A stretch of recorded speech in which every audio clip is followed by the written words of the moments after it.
Public health. How is the climate crisis related to health? How might we cope with the next pandemic? And why might doctors feel that they can save more lives by blocking bridges or chaining themselves to banks? In this episode of Tipping Points, I speak with two doctors who have taken the plunge into activism.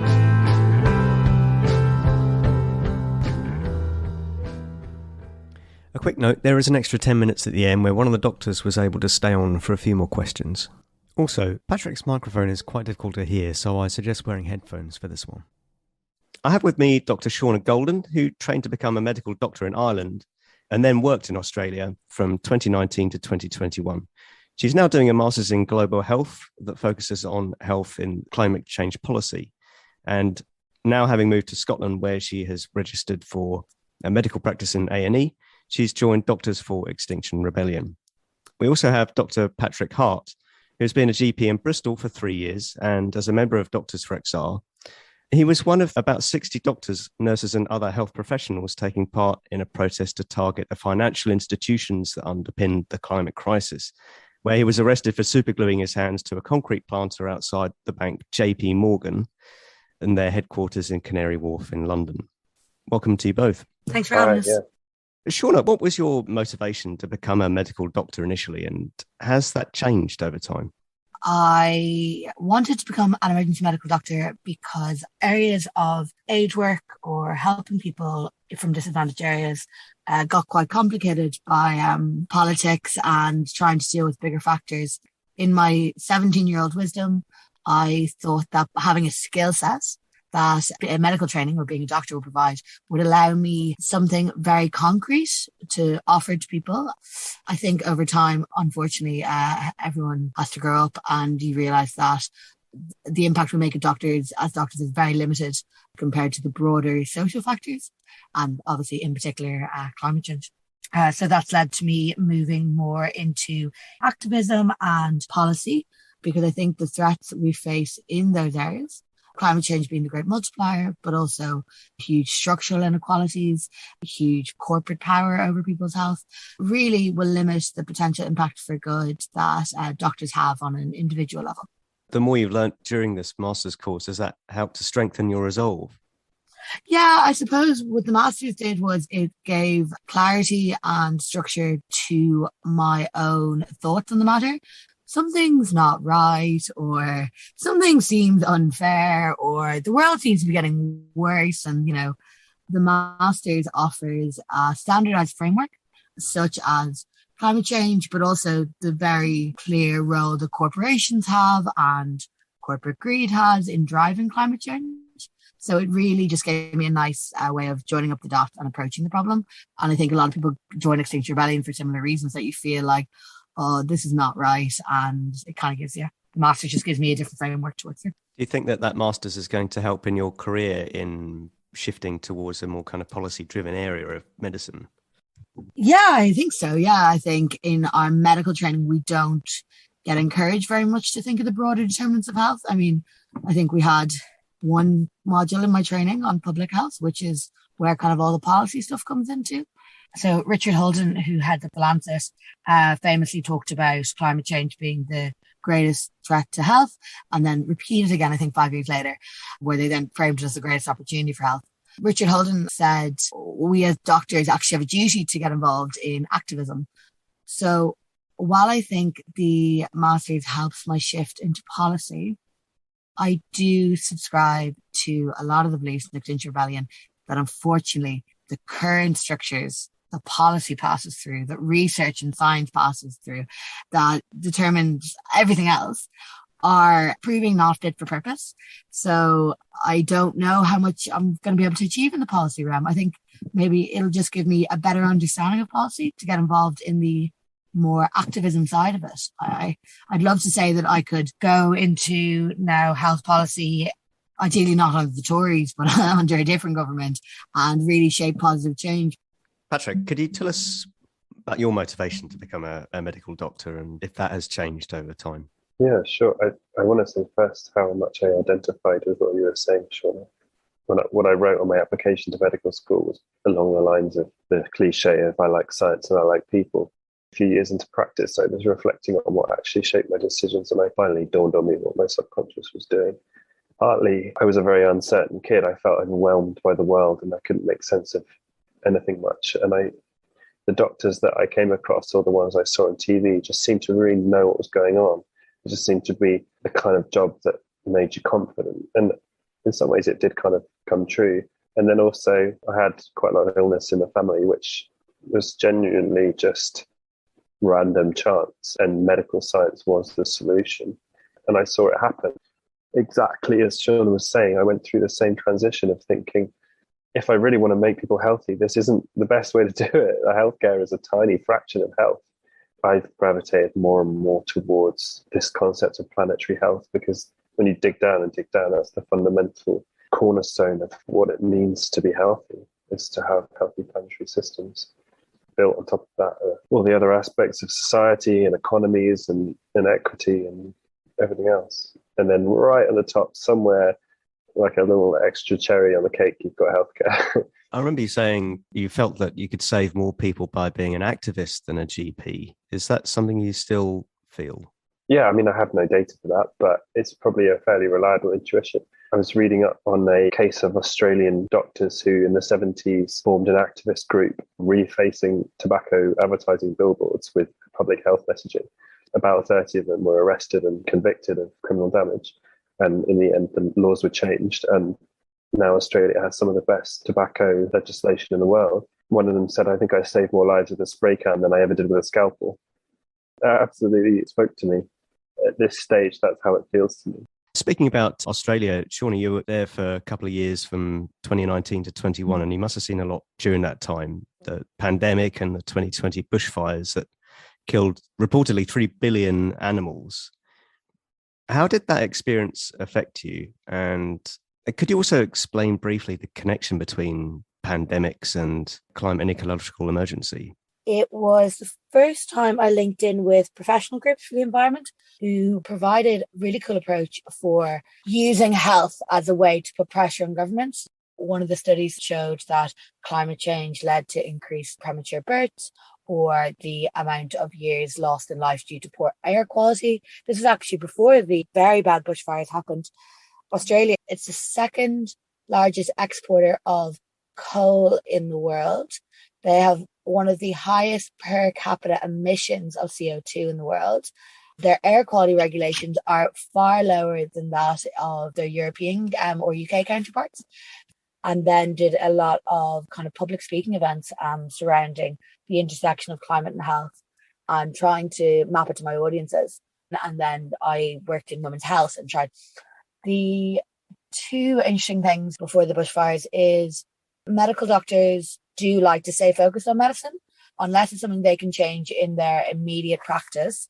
I found it quite rare to find doctors who are really passionate about dealing with the upstream determinants. Doctors, I think, like to deal with the patient in front of them. The second thing, even with the bushfires, whatever way the narrative appears to be being shaped in Australia, their beliefs seem to mirror that of their prime ministers, questioning the urgency of climate change, questioning the need for them to change from climate change. Even during the bushfires and in the run-up to COP26, there were huge protests happening against the Adani mine, which was happening up in Queensland. It seemed to be politically popular to open another coal mine on what was Indigenous land, despite it being around the time of COP26 and the wildfires.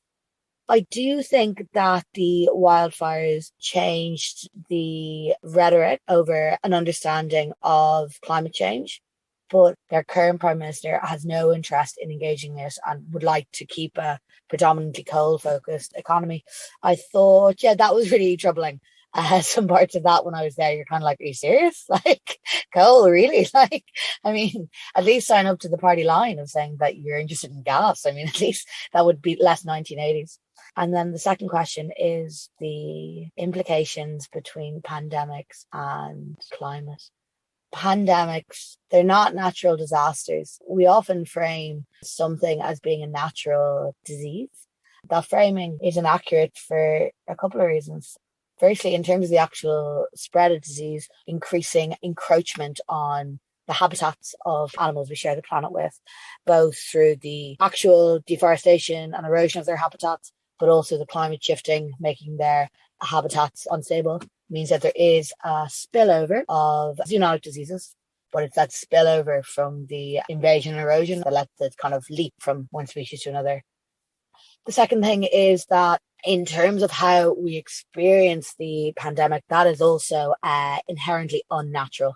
Huge drivers of diseases from lifestyle aspects that, again, contribute to climate destruction, kind of massive expansions of big food corporations, big trucks, big cars, big planes everywhere, all these things that make us sedentary, make us obese, along with reducing air quality, worsening asthma, and these lung diseases. It means that people have underlying diseases that have shaped their ability to manage an infectious disease. And then similarly, we see the same thing with social inequality. People can't afford to socially distance because of their home situation, can't afford to skip work because of their medical covers. The greed that drives the underlying diseases, encourages the erosion of the natural habitat, and that creates social inequality, all leads to both driving the climate change crisis, which means that, other pandemics are going to happen as we continue to untip the balance, but also simultaneously drives the kind of ways that we experience the disease unequally. I'd like to talk more about pandemics in a moment, but the Australian government won an appeal against a ruling that it has a duty of care to protect children from the harm caused by climate change.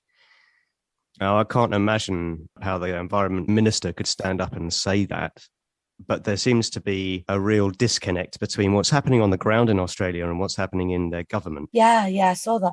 And you mentioned also Adani, sponsors of the Science Museum's Green Energy Hall. It seems that it's more about making money than it is to protect children. Would you agree with that? Oh, yeah, 100%. I mean, it's all about extraction. So whether that is land that's not yours from squeezing the climate past a tipping point, or whether it's the most money you can get by squeezing the most disadvantaged. It's definitely all about money and being driven by corporate interests that are increasingly shown to not align with the interests of the populations that the governments are meant to be serving. When you were flying home from Australia, how did that feel? Did you feel a sense of personal connection with the bushfires and that kind of thing? Or would you feel now that flying could be legitimised in certain circumstances? Oh, interesting point. The individual approach to problems, of course, has a valid role. I mean, us, being vegetarian, flying less, making different lifestyle choices about where we holiday does have a role in climate. And of course, I felt guilt in flying home. It's really, really important to recognise the guilt, recognise the role we have to play as individuals, but individual actions are not the drivers and individual actions are not the solution. So while it might make you or I feel good to make a positive change in our own lives, we cannot let that be the narrative of how we can make impact, because in that case then the corporations win. I mean, it's your fault that the climate's on fire. I mean, it's not Exxon's fault, it's your fault. In the same way, we see obesity is much, much worse in poor areas. And you have all this marketing campaigns. They're like, no, it's your fault. You didn't make a better choice. And it's like, no, it's being driven by bigger forces. So in the same way, we started off the chat by saying that what we can do as individual doctors is highly limited. And that's why we moved into more broad activism, or that we're all to blame. And it's like, we're not all to blame. There is clearly the top 100 corporations who have spread lies for the last 50 years and who are continuing to dig up land that is not theirs to worsen this crisis, and are using opportunities like COP26 to frame their own narratives. So, yeah, I think individual actions are interesting. I think we all have moral and emotional attachments to them. I think we can all do a little bit better. But by God, that cannot be the focus, because activism will be the only way. Patrick, have you got any reflections on that? And if there were any experiences that you had that affected your resolve in acting on the climate and ecological emergency? When you said reflecting as you flew home, I spent a year working in South Africa back in 2017, 2018. And I had that exact experience. I flew home and I thought, I wonder how many shifts I had to work to offset the harm from emissions that I'm now using up. And I was working in a part of the country that's already very dry and getting drier, and malnutrition, water was scarce, cattle were dying, this bad news. I looked it up when I got home, and actually it's one of the parts of the world predicted to suffer the worst consequences of climate change, in particular to water availability. So it's pretty horrendous. And I knew that I was part of that problem too. I booked a holiday when I got home to see some friends, and I did it. And I realized it didn't matter where I'd seen them. I could have seen them in my house or their house or on holiday, whatever. I just had to see them. And that's the last time I flew anywhere. And I don't plan on doing it ever again. It was a real sea change for me. It was a big psychological shift. But I completely agree. I'm not under any illusions that I'm making any significant difference. I choose to do this just to be less of a hypocrite. I get more happiness now that I don't have a car and I cycle, knowing that I'm living in a way that matches the words I say and the thoughts I think, but I don't think it's going to save the world. I want to pick up and echo the point that you made now, Shauna, about the reactivity of the healthcare profession historically. Our strategy, especially in the West, has been wait till someone gets ill and then cure them, which isn't a terrible strategy. I mean, it kind of sounds sensible on the face of it. It's not the best strategy. The best strategy is to stop people getting ill in the first place.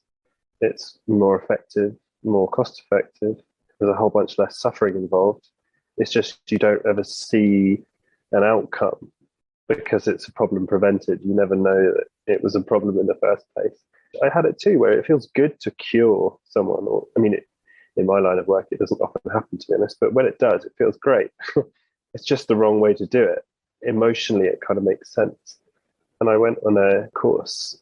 It was about sustainable quality improvement. I thought they were going to be saying, you need to swap out this treatment for this treatment. These are cool new ways of delivering treatments that are more sustainable. But the fundamental core principles: do less healthcare. Don't treat as much as you do now. Just prevent someone getting ill in the first place, and then you never need to treat them. And generally speaking, treatments are just carbon intensive. The NHS has a huge, huge carbon footprint. And the main thing we can do is deliver less healthcare. And the main way of achieving that is to help people to have healthy, happy lives in the first place. We're making these links to the current economic situation that we built for ourselves. And there's a lot less profit to be had in staying healthy. It's almost an economic driving force to get sick and then have a cure.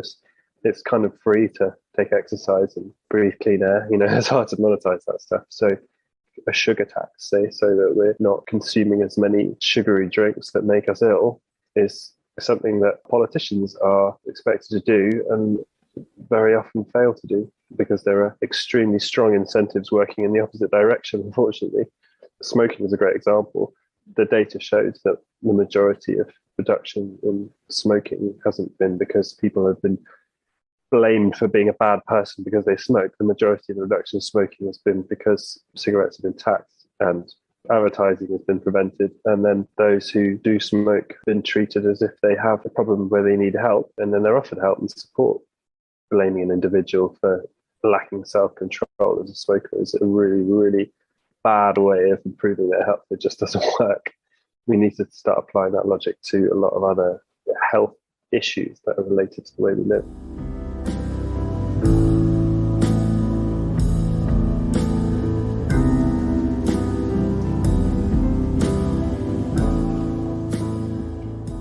I wonder if, Shauna, you could tell us more about what kind of future health crises might emerge from unabated fossil fuel burning and deforestation. I mean, it's an enormous question, but I wonder if you could briefly outline for the listeners where the future health crises might come from. Planetary health, dividing it into your extreme weather events. So you have really cold winters, people unable to heat their houses. Then you have these heat waves, people coming with heat strokes. Emissions causing bad air quality, which causes worsening of chronic diseases such as COPD.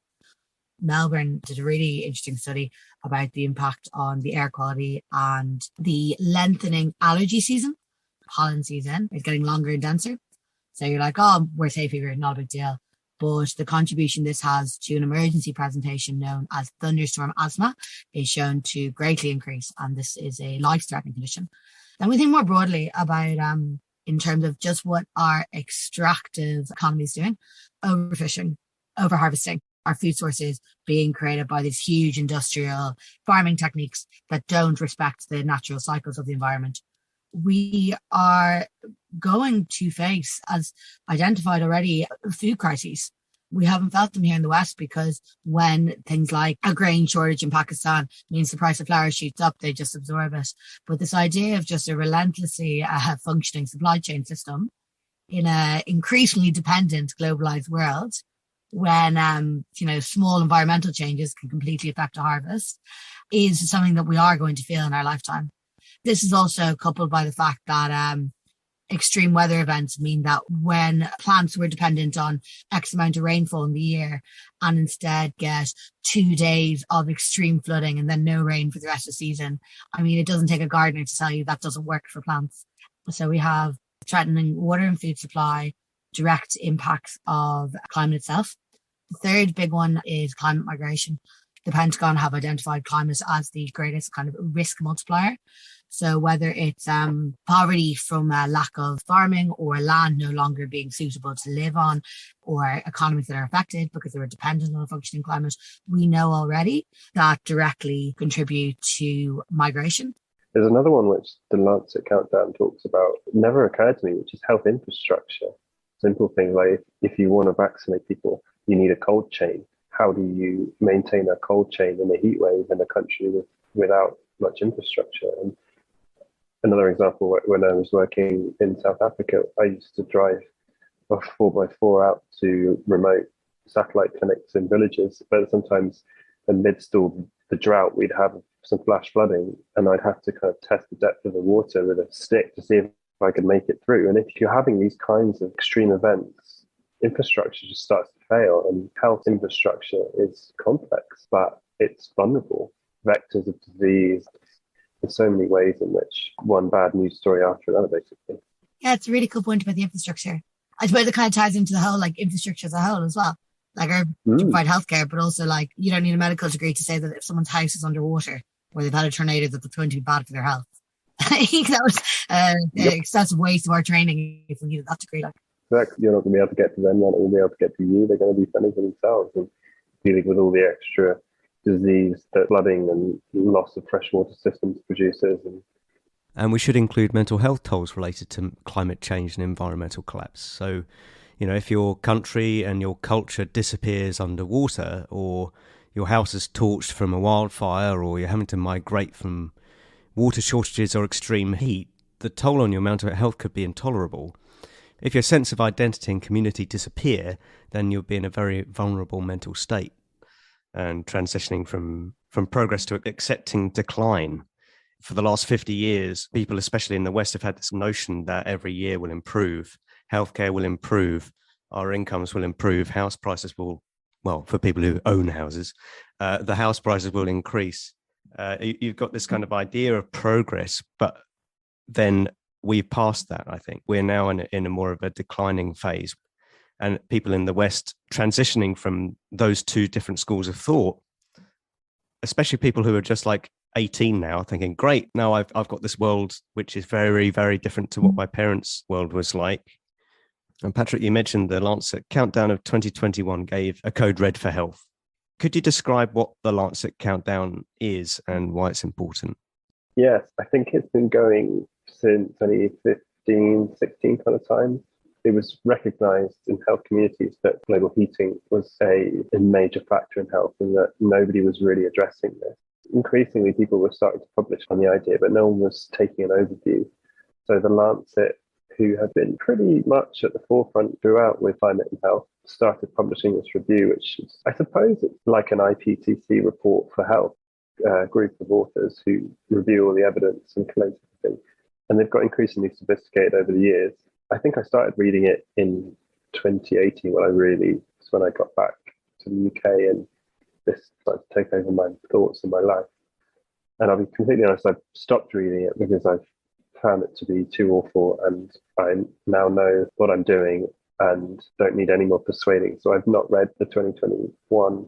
In essence, they look at a whole bunch of indicators of health, historical trends, and then they make predictions for future based around different models of heating, and then recommend solutions. Climate mitigation is probably one of the best things that we could be doing for our health. All the things that we need to do to tackle climate change are also ridiculously good for our health. If we all improve our built environments to make active transport much, much easier and to make cars much less inviting, then we'll get more exercise, we'll breathe cleaner air, reduce diabetes, we'll reduce lung disease, we'll reduce chronic kidney disease, and at the same time, we'll reduce our emissions. On the face of it, it looks like an absolute no-brainer. Like, why are we not doing this, guys? But still, every year it comes out, and much like the IPCC reports, the picture is slightly worse. It's interesting that you mentioned that you don't need more convincing and therefore not reading it. It's the purpose of them just to convince those who are yet to be persuaded. That's a really good question. When I would read it when it came out, it was during the years in which I was transitioning from, oh, wait a minute, this looks like a problem here, to, oh, wow, this is like the problem here, to, okay, what can I do? Right, I've got to get my work using recycled paper in our printers and have some recycle bins, to, wow, I really need to talk to my colleagues and we all need to be doing this stuff and maybe we should switch our inhalers, to, oh dear God, this is nowhere near enough.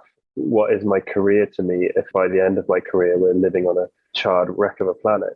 But, I mean, the first time I was arrested was just by chance a few days before Richard Horton came out in support of activists, healthcare professionals doing nonviolent civil disobedience. And it was a huge relief that this authority figure, who had been a key person in orchestrating these horrifying reports I was reading, was kind of approving of where I'd ended up. This transition was complete. This awful reading had had its effect. And since then, I've been going through something different emotionally, letting go of so much of what I thought my career would be, or so much of what I thought healthcare was, and coming to terms with the idea that the future I thought I had is not the future that I would get. It's been much more to do with emotional acceptance. The data's all gone in and now I'm just processing it. And so I've kind of put the data input on hold, I guess. I was like, I don't need to read any more right now. I just need to emotionally catch up with myself. I really hope I've come to a place of acceptance. I'm not quite there yet. Susan Sontag, who is a famous journalist, talks about how if you are still being horrified or shocked by the world, you haven't yet become an adult. I'm not dismissing emotional distress. Certainly, I went through that. I certainly had a lot of sleepless nights, particularly when we talk about young people have very real existential crises. But I do think it's important to recognize going through this process is a natural thing to happen. If you aren't distressed or disturbed by what's going on in the world, you are shutting off from it. And I think that transition to the reality of climate, of horrible inequality, of unchecked capitalist growth, of extracting everything from other countries, you have to move into that and face that reality and adjust to it, because that is, I think, what is needed to be an activist, but also to be an adult living in the reality of the world. Mary Robinson is a former president of my country and headed up the UN Council on Human Rights. And she, late in her career, got very involved in climate activism. She ran a really cool podcast called Mothers of Invention, where she talks to different climate activists around the world. Her focus is on solutions. She is always saying she's not interested in the problem. She is interested in solutions. Once you have a certain amount of data, I think that is a much more useful focal point. The impact of someone like you or me being like, oh, it's terrible. Oh, God, it's terrible. It's terrible. It's like, yeah, the focus on solutions is probably a way to be helpful with mental health. If we're going to be fighting for people who are coming behind us, so future generations, in the case of, as is emphasized at COP26, fighting for nations that are currently going through the horrors that we are imagining in our future, that will come for us in the future, we need to focus on solutions. I also think there's that cognitive distress that you're like, every part of your body is sending off alarm bells. And then your friend beside you is like, yeah, I just ordered the stress. It's being shipped from Brazil. You're like, what? Or like people being like, I just bought a new car. I definitely found a peace in leaning into the reality rather than living in cognitive dissonance. And I wonder if our peers who will acknowledge climate change, but will be like, oh, I really like your Extinction Rebellion thing, or oh, I really think that's quite extreme, are having more stress and anxiety from trying to distance themselves from reality and hide from the fact than we have had from leaning in, and certainly in both your cases from playing a very active role. Absolutely, yeah. I've had a false impression of myself that I was self-sufficient, that I could carry on doing what I believed was right without the need for approval.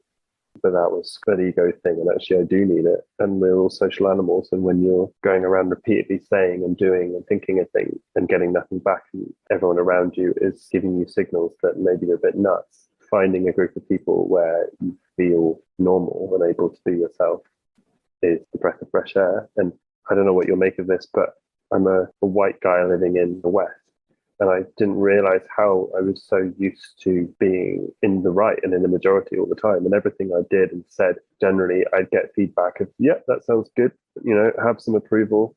I know there are groups who are born into a situation where they have to get through every day having these signals of, well, no, you're not doing the right thing, you're in the wrong. And then they have to find their niche where they're allowed to be themselves and express their thoughts. And it's been a hell of a shock to me in my 30s to have to experience this. I was so unaware of it. I mean, it is a position of privilege where, generally speaking, you're told that you're kind of doing the right thing all the time. And then I was suddenly not doing the right thing and getting a lot of disapproval. And it's really alienating. I mean, I'm grateful for it now to have a tinge of understanding of what it's like to not have that your whole life, to actually have to hide your thoughts. And I'm a pretty mild-mannered dude, and I don't want to be disapproved of by people. So I just kind of cover up and lie. During my first rebellions in London, I didn't wear scrubs. I remember just being like, oh God, I'm so much more used to holding a much more privileged position in my interactions. And instead having like passers-by like scream at me to be like, get a job. And you're like, and the police being really aggressive with me. I was just like, oh my God, this is like a high level of attrition. Like, this is really wearing on me. Wouldn't mind going back to my privilege. I'm like, this is exhausting. So I think it's definitely that recognition that you're like, God, people actually move through the world every day like this, that people treat them with mistrust, people are cruel to them, the police are aggressive to them, people don't automatically warm to them, and you're just like, my solution is to then wear scrubs the next time just completely validated the privilege that it occupies, in addition to like being white and educated. I mean, for me so far, N=3 and all that, like I haven't done it a lot, but I've been arrested in scrubs and out of scrubs, and it really felt like a different experience. Absolutely. When people go to the GP with depression, would you prescribe antidepressants for someone living with climate anxiety or not? And how many GPs would react in the same way? The personal experience of coming to terms with my own anxiety and depression has changed my practice. I probably didn't practice as well as I could have done when I lacked insight. And now I really make a point of saying to patients, for whatever reason, it can be climate, but it can be anything. I make a point of saying, I think your response to this, even though it's horrible, even though you're really suffering, I think it's a healthy and natural response. My attitude is still, hey, I'll do whatever helps. If you want to try antidepressants, we can try them. It's not dealing with the root cause. It's still a sticking plaster. But if it helps you right now through this really tough time, then I'm prepared to do it. Every chemical in your nervous system screaming at you, God, this is a terrible situation and something has to be done about it. So these chemicals are in balance. They are working for you well, but they're making your life very difficult. Now, when I go out and do activism, afterwards I sometimes think, wow, is that more effective than pills and therapy for me? Feel like you're doing something is as good as any tablet I could prescribe. And this, I guess, goes on to green prescriptions, and rather than pathologizing it in a way where a drug can, as you say, put a plaster on it, are there more effective ways that GPs could address this? Giving a prescription of like an activity or a group you can meet or a place you can go or a non-drug treatment. I guess if I'd been to my GP and said, I want a social prescription, they could have given me do some activism, and I think it has helped me. The next question you're going to ask me is, have I done it to any of my patients? And the honest answer is no, I have not. But maybe I should have the guts to do it. I don't know. At the moment, it's definitely not in any of the guidelines. Why would it be a gutsy thing to do? Yeah, I guess the apolitical nature of medicine is fairly neutral to recommend someone takes up jogging. but to suggest someone takes up activism. When I give talks, usually to groups of doctors, I do recommend activism. We have a clear mandate to be apolitical, because think of all the anti-vaxxers you've had. If it was a faith belief instead, and you were trying to convert everyone to a different religion when they came, we'd be like, that's completely off. That's true, yeah. I guess that the religion is a good surrogate. And there are some patients who are really helped by religion when they're suffering. And I would never say, oh, what you need is you need to go to church. I can't march my patients down to your protest and shove them into the midst of it and hand them a bottle of super glue. That's just not going to happen. Yeah. You mentioned there, Shauna, about anti-vaxxers, and has a distrust in medicine emerged from COVID, as in anti-vaxxers? And who might be pushing this propaganda? Vaccine hesitancy and being anti-vax, there are different types of target groups. I do sympathise with people who feel powerless in their own position in society, who then respond to it by taking control of the things that they can. They're like, I'm not wearing a mask, I'm not getting vaccinated. I appreciate you feel out of control. This is not the target for it. There are, of course, other reasons that people are ripe for getting picked up by anti-vaxxer campaigns, particularly the focus, again, we talked about earlier, on individualism. So they're like, my body, my choice. And you're like, yeah, but what about like the collective good? But like, that's kind of been broken by Western society now. No one thinks of collective good. It's all about the I. We have to reflect on why intelligent, educated people are going for it. You know, it's like looking at it through that lens of who's pushing it. It implies a certain level of powerlessness. Why are we so lonely that we are joining these other things to try and get answers or meaning? So I think, yeah, it could be really interesting talking about the huge funding of different parliamentary members by pro-carbon interests. I just think it's important to also reflect on both sides, you know, supply and demand, or one end and the other. To think about the causes is much more relevant, and community breakdown since the rise of kind of individualism in, let's say, the 60s in the UK, I'd say. And it's a symptom of our broken society that's allowed that particular thing to get so far. And it's not the people who are behind it that are the bad guys. It's that society is vulnerable to that particular threat. I've spoken to so many people when I've been at protest, and I've heard all kinds of theories. I've heard deep state actors are causing freak weather events by firing space lasers into the atmosphere, and that the ice caps are melting because of high frequency radio waves being emitted from secret emitters on underground bunkers. And I used to argue with people, and now I don't. And I ask them about themselves and their life. How did you come to hear this stuff? Like, who are you talking to? And does your partner worry about the same things as you? Or what do your family think of this stuff? What's it like when you tell people about this? What's their response like? And the overarching reaction I get is that they don't have anyone. They're very isolated, because often they're people who are living in a really information-starved world. They have one source of information which is run by algorithms, and they don't have the reality check of friends and family around them. Yeah, we know society is more lonely than it. And we also know that people are more extreme and binary as a result of these algorithms. What are you hoping for within the next few years? And what is the most impactful change that you'd like to see? I got two answers. What I naively hope in terms of outcomes is that we have a meaningful citizen assembly. In reality, I've tried to detach my material hopes from how I set myself emotionally, because I've had so many disappointments. My real hope is that I will do what I can to help the situation, and that I will be consistent between what I think and I say and I do, and whatever happens will happen. And that's much harder to say, because that makes me feel almost tearful, thinking, well, this could be good, but it could be really bad. It's more achievable for me than clinging on to real world outcomes. Yeah, I really like Patrick's thing of being process oriented rather than outcome oriented. I hope the climate movement reaches a critical mass. I hope that equitable solutions that address colonialism and poverty are founded, and that they're led by the people who are most affected.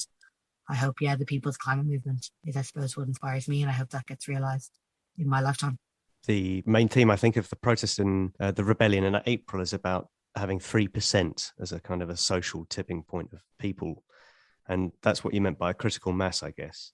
Yeah, exactly. I thought that was a cool thing to work towards. And with that, Shauna and Patrick, thank you very much. Thanks for having us. Yeah, thank you both. That was really interesting. Patrick was able to stay on the call for a while longer, so I asked him about antimicrobial resistance, his arrest at JP Morgan, and his thoughts on having children. Antibiotic resistance. That's one of the really big deals that comes from deforestation and the meat industry. More than 1.2 million people, and potentially millions more, died in 2019 as a direct result of antibiotic-resistant bacterial infections. The World Health Organization and the United Nations and other organizations say antimicrobial resistance is the single greatest threat to humanity. It's the next pandemic. How much of an effect might it have if we migrated away from a meat and dairy diet? You've nailed it. We've had this thing of antibiotic stewardship. Doctors trained to use antibiotics judiciously. You really have to justify your prescribing. Then you come to learn how the meat industry operates and how antibiotics are used pretty indiscriminately and have been for decades. It's basically an integral part of our industrialized meat system. We don't just give antibiotics to sick animals. We give antibiotics to healthy animals. And we know that animals gain weight and fatten faster and are ready for slaughter sooner if you give them antibiotics. Your efforts in healthcare are dwarfed by the harm that's done through the meat and dairy industry. You start to wonder what you're doing, what it's all about. Am I helping my patients more by turning vegan than I am by carefully prescribing antibiotics? I mean, we know for climate reasons we need to radically reduce our meat consumption as a planet. As is so often the case with climate mitigating actions, we will have beneficial effect on our health, on animal welfare, if that's something you care about. I previously wouldn't have said I did, but since I became vegan, I thought, well, actually, it's quite nice that animals don't have to suffer as a result of my dietary choices anymore. And then we will see this huge benefit to our health in terms of not facing an antibiotic apocalypse, hopefully. It's one of those awful things, isn't it? We get so focused in on the existential threat from climate change. But one of the joys of living in the 21st century is you have a whole smorgasbord of existential threats to choose from. You can worry about pandemics. You're still completely justified worrying about nuclear war. But antibiotic resistance is a serious issue. And it's not an existential threat in a true sense. It's just a return to pre-war, no antibiotic world, in which a perfectly healthy young person could get thorns stuck in their arm and then die. And now that's pretty unthinkable, but that's how it used to be. Certainly working in lower income countries, there is probably less discretion around antibiotic use, and that's just a necessity of functioning in that environment. People die of infections frequently. There are not as many trained staff to make decisions at point of care. A lot of the care is delivered by relatively less trained staff using step-by-step guides. I think we need to accept that. But I think right now the one big thing we could do is to change the way we produce protein. In the UK, we've seen chicken populations increase 5% every year since 2015. And to my mind, this seems to be the most likely area for a next pandemic to arise. But the rise in chicken populations is unabated. There aren't any dots that are joined between pandemics and the meat industry.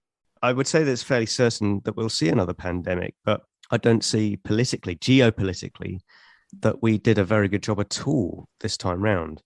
Do you think we might have learnt our lessons? There certainly will be another pandemic. We've known that the pandemic we've had would happen. It's not a question of if, it's a question of when. Generally speaking, the human template for learning is make a mistake and then learn from it.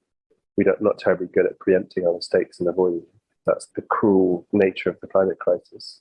I really hope that we will learn from the COVID-19 pandemic and change our fundamental view of how we interact with the rest of the natural world. I suppose I hoped in lots of ways that key workers would be given more credit and social prestige and income, and I haven't seen that happen yet. It's still, being a carer is one of the toughest jobs out there, and I haven't seen that get any better. So there are many ways in which so far we seem to be failing to learn from the pandemic. it's true to say that we've been let off lightly with COVID. It could have been so much worse. We've had a huge education in fundamentals of infectious disease through COVID. So people have heard of things like R0, how transmissible a pathogen is. For every one case, how many more cases will be produced. People are more aware of mortality rates. So avian flu has always been touted as a likely future pandemic and could have a very high mortality rate. It could be even more transmissible than COVID. We've seen Ebola with extremely high mortality rate, but luckily easier to contain. We've seen HIV with an extremely high mortality rate, but luckily, not spread through respiratory droplets. So, I mean, it's killed, millions and millions of people. It still is killing millions of people. But any of these factors can be recombined into something that is truly nightmarish, biblical. And there's no point lying about it. That is just the reality of it. We know that vector-borne disease is a really big issue, but because it comes from, let's say, mosquitoes that are more likely to be prevalent in areas which are not in Europe. Yeah. Do you think that that's a part of the reason why it hasn't been dealt with in the same way that COVID has been? For example, dengue fever has gone from 9 countries in 1970 to over 100 today. Yeah. That's become enormously more prevalent, but there hasn't been the same response from the WHO. Why do you think that is? Traditionally, they're called tropical diseases, so a lot of people are moving away from that term. And then there are even neglected tropical diseases, so there are diseases which get even less attention, largely because they're endemic in parts of the world which are low income and which are easier to ignore. It's useful to remind people that malaria used to be endemic in Europe. It could happen again. Changes in the climate could overwhelm that effort. We could end up seeing malaria back in Europe again. And there is this awful thing, the West only reacts when it's on our doorstep. We see that all the time in all kinds of spheres. Especially with mosquitoes who have a life cycle between 8 to 10 days. And with each female producing 200 to 300 offspring, we can see how mosquitoes can adapt quickly to a changing environment. More quickly than plants or larger animals that have a longer life cycle and fewer offspring. And adding a mosquito-borne disease like malaria or yellow fever or dengue or Zika or something entirely new into the mix, I can understand why they wanted to eradicate mosquitoes with that DDT spray. But I understand that the widespread application stopped in stages around the world between the 70s and the 90s. That has been a key driver in the rise in dengue fever. So how hard is this kind of vector-borne disease to control? Yeah, absolutely. And the malaria parasite is very well studied and is ridiculously adaptable. And that's why it's been so hard to create a vaccine. Malaria and humans have been in an immune struggle for millennia. They will continue to adapt in a warming world, and there may be all sorts of problems which we haven't yet foreseen which will arise as a result. We've talked a lot about effects of the climate crisis and the ecological crisis on public health. All of these things have motivated you to be a part of that action at JP Morgan. And the Royal Society of Medicine asked you to give a talk after that action. Why did you target JP Morgan? What was the reason behind that particular investment bank? They are the world's dirtiest bank. Since the Paris Agreement was made, they've invested, I think it's $217 billion into the fossil fuel industry, which is ahead of any other bank. By over 30%. Yeah. Part of the reason is they're just a very large bank. If they're a very large bank, then they need to be responsible because they have a huge impact. They're a huge source of pollution. At one level, you can target the fossil fuel companies themselves, but they cannot exist without finance. And we know that the financial sector is one of the pillars on which this status quo sits. And since then, they have signed up to Net Zero Banking Alliance. Within that, I think they get something like 18 months or 2 years to come up with a strategy. I don't credit us with pushing them into doing that, and I'm still not holding my breath for anything particularly meaningful in terms of what they commit to when they do release their strategy. When you were deciding to get involved with this JP Morgan action, how did your calculation work with the potential for losing your job? And how did you then come to the conclusion that going ahead with the action was the right thing to do? I think it's worth me being open about this. I've tried to be with my employer and with my regulator, with the General Medical Council. Initially, it was a calculated decision of thinking, okay, I'm not going to lose my job for this. I waited for others to try it first. I didn't get arrested until I knew of others who'd been arrested for similar offences and not come to any harm in their career. Those were my initial arrests. When I was arrested at JP Morgan, it was actually for criminal damage, and I didn't know of anyone who was a healthcare worker who'd been arrested for criminal damage and charged. I think they would be reluctant to penalise a doctor for spray painting public health messaging on a wall. But now I'm at the stage where I think actually someone's got to do this, and someone's got to test the limits of what can be done. And I have to be prepared to lose everything. What is a career to me on a dead planet? Why am I even worried about my career? How will I look back on retirement and think, well, what an illustrious career where I didn't get in any trouble or ever cause any controversy, but actually the world's in ruins, and I knew that I could have acted and I didn't. I chose not to. It's been really unpleasant, but over the last 6 months, probably since that action, I've realised that what's most important to me is to act now on what I know is the right thing to do and to accept the consequences. I hope that I open the door a little more for other activists to take some courage and know where the boundaries lie. Fear is often what holds you back, isn't it? I mean, that's cliche, but it's true. Fear of not knowing how your regulator will respond that stops you from doing these things. There's this other category of bringing the reputation of the profession into disrepute. And that is a pretty vague, broad category. You could argue I've already done that. You could argue that spray painting on a wall is bringing the profession into disrepute and I should be struck off. Someone could make that argument. But I don't feel afraid of it anymore like I used to. How much can we accept a doctor or a healthcare professional participating in activism when actually this is to save lives of people now and in the future? That's what all of this is about. Thank you, Patrick. I think we'll stop there, and it'll be a pleasure to see you in person next time. Always a pleasure to be able to talk openly and honestly about this stuff.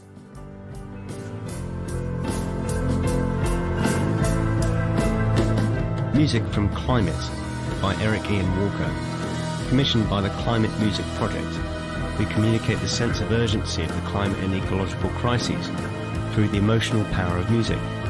More to be found at ericianwalker.bandcamp.com and climatemusic.org.